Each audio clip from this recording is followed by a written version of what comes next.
Hey guys, this is a clip from the Player Zone podcast. If you want to check out the full podcast episode, just check the YouTube playlist of the Player Zone podcast. Please share with friends, subscribe to the channel and like the video, and I'll see you in a full podcast episode very soon. Yeah, and especially like in the position you're in currently, and I guess with the injury recently, but again, I guess it just naturally happens over time. How much appreciation have you got for not only working on your mental side of the game, but also physically? Because it's just the common thing. People look at cricket and say, oh, you don't need to be fit, you don't need to put time on your body. But I guess you would have experienced it firsthand, the rehab and the like. How much appreciation have you gained, I guess, over the last 6-7 months for that sort of physical side of the game to putting work into your body? No, it's a good question. There's, I suppose, coming outside of like a professional environment into a professional environment, you realise like what it actually takes to be successful at the top level. Because some people from the outside, they just think like, oh, they should be fit every week. It's just cricket or whatever. But there's a lot of like training. There's a lot of stuff nutrition wise, rehab wise, like recovery wise, like just doing extras, like all that stuff. It all adds up.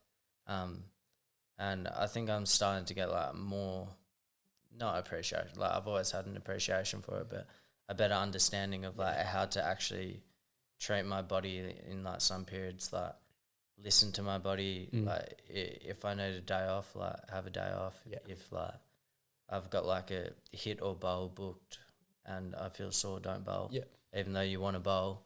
No, it's just like having a better understanding for your body, and like when you're training, like trying to be really specific so you don't have to train as much. Yes, definitely. So is it a big deal of sort of the whole work smarter, not harder sort of thing when you get into the system? Because I guess, like you said, there's a lot of load putting on you guys, that, especially with cricket, especially with bowling, a lot of load going to the body. Is it about, I guess, maximising the time you put into it? Is that sort of the difference you've seen over the last few years? Yeah, especially like knowing my body and like what it can actually deal with.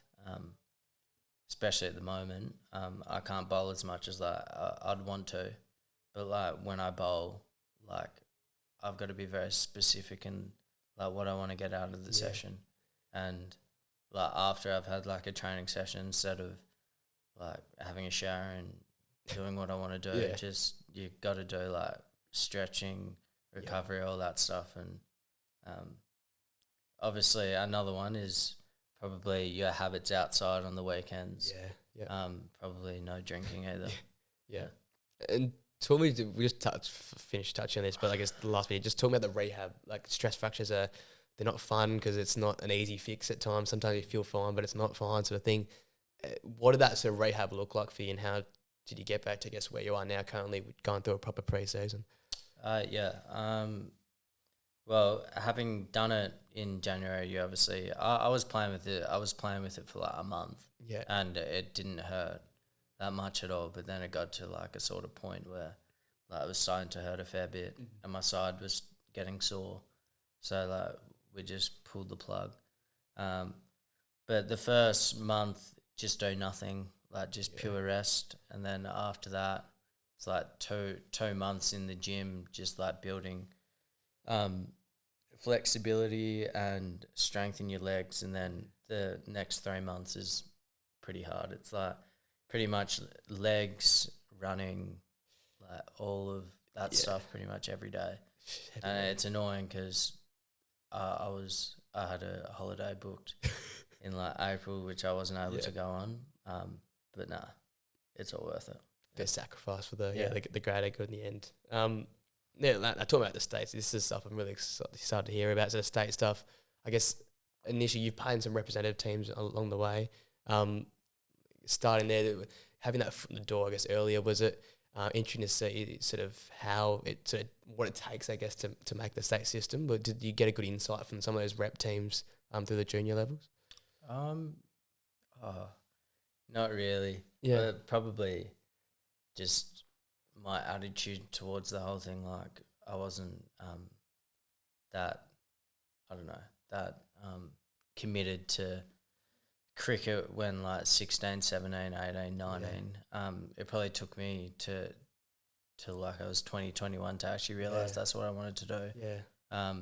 So no, I didn't really get a lot of understanding of what it takes to be a professional cricketer out of those rep teams. Yeah. I'm sure a lot of people do, but Yeah. I was quite immature and didn't really And understand it.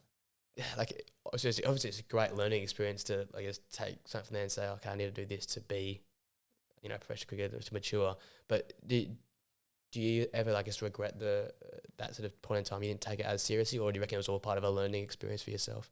Probably looking back now, like regret it a lot, because there's like 5 years outside of school that I could have been in the system, but like I don't know, you sort of you just learn from it, and like it's all turned out okay And just move so on. far. And you move forward from it, I guess. Yeah, definitely. And then, I guess, especially last year with the whole Scorchers call up as well, how is that feeling getting, I guess, amongst that WA squad initially, but then also, I guess, the Scorchers, the WA team, the one-day stuff? How cool was it being invited to that system there and being involved in that? Oh, the Scorchers stuff was amazing. It's the WA stuff's awesome. Like, been a part of it for a while now. So like, but the Scorchers boys get treated pretty well with like everything. With like they train at Optus pretty much every day. They have the change rooms. Like you get like imports. Like I was training with like Faf Duplessis every day, which was cool. But no, it was pretty amazing, especially being like 12th and 13th man at the Scorchers games, and like there's like 50,000 people. That's pretty amazing. But no, it's something that I'll be part of again this year. So hopefully, make it count. Yeah, and like the likes of Faf and the coaches and the whole, I guess, experience of it all. But how much did you try and learn off these sort of guys, like especially some of the coaches, the T20 coaches, obviously some high level coaches in the game to coach the T20 sides? How much do you, I guess, absorb while maybe not playing? You'll be a part of that group. How much did you sort of take away from that experience initially? A lot. We had Ashton Agar, obviously, spinning wise. We had him, Peter Hatzeglu, who's like playing all over the world now. Yeah. And then like more locally, we had like Ashton Turner, those sort of guys. And just like learning off them, like learning what works. They're also open to like talking about it as well. So it's been like I learned a lot in that period, and I think it's obviously going to help going forward as well. Yeah. And the whole, you said it's at 12th, your 12th man at times. How is it to sort of seeing there and feeling what it be's like to be one of these? It's almost like a superstar, I guess, in a way. You got a stadium full of people watching you. You're sitting next to some superstars in the world of cricket next to you. You said, how was that? Was it sort of a surreal experience, or were you just sort of, like, I guess not self-confident enough to be in the moment and enjoy the moment? I was when I was running water, I was nervous about tripping over. I remember on my first game, but like when you get most of the boys are WA boys, so like I knew them quite well.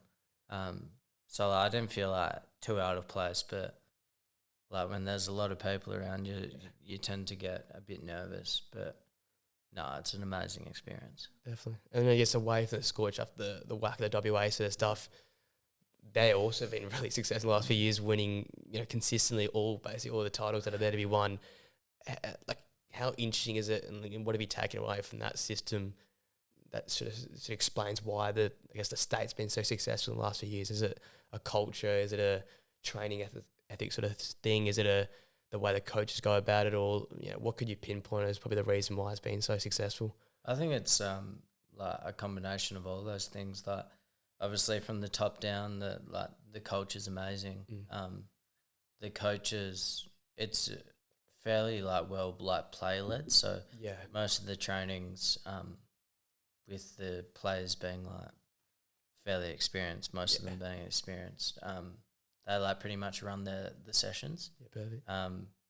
And it sort of feeds off that, like you say, that player X is looking to get better all the time, and then all the other players want to feed into that, and it's sort of created that culture that it's created a good balance between when we're training, it's 100%, and then when we're not training, just doing what you want. And I think everyone's accepting of like different personalities, like different people. It all comes back to culture, but it also there's a lot of good players in that squad. 100%. A lot of amazing players. Yeah. Yeah, touching it perfectly there. Like you've mentioned, Ashnaga, Cam Green's been around the group as well. You play with all these guys. Like how hard is it at time, I guess, bowling and sort of, working against these guys, but also how important is it for your own personal growth to go against some of these great batters, be next to like Ashnaga as a quality bowler in all three formats? How much learning do you do from, I guess, sometimes mistakes or sometimes, I guess, doing things well against these guys? Yeah, just like I try to ask a lot of questions. Something like I wouldn't have had like much confidence in doing last year, but like just continually asking about what they would do in this scenario, like asking like coaches like what they would have done in this game, or like even like looking back at vision, or like sending vision to coaches and saying like, what do you reckon, like all that sort of stuff. Definitely helps. But I think the one thing for me is like if you're training with a lot of amazing players, you may as well like try and get as much off them as possible. Yeah. And you like you said the confidence thing as well. Initially, was it? I know you've played probably with a few of them, and along the journey you would have played with a few of them. But that initial sort of few times training with those guys, did it feel a bit like a bit imposter sort of syndrome at time, or you always, I've played with a few of these guys and confident enough to go out there and be a part of the group and ask questions and be, vocal, I guess, amongst the boys.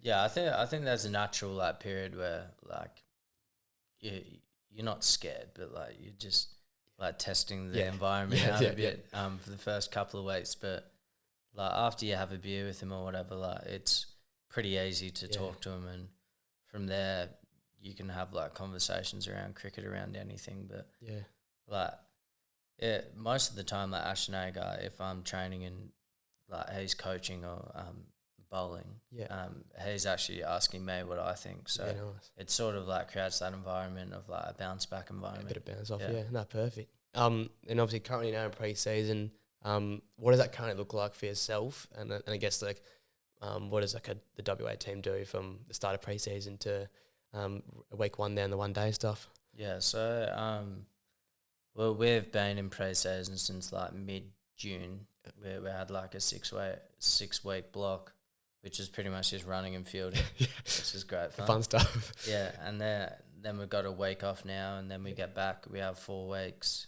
of training, hopefully on turf if the weather holds off, which it looks like it might. And then we go up to Brisbane for a week and a half, start of September, and then pretty much straight into it. I think the first 1 day is like mid-September, and then first Shield games like early October. It's not too long after that, yeah. And with the games coming so fast, like, does it feel sometimes a bit rushed when you sort of get, because there's not much time you get on turf because the weather's been awful, especially this winter. Does it feel a bit rushed sometimes to try and get yourself ready, especially as a bowler?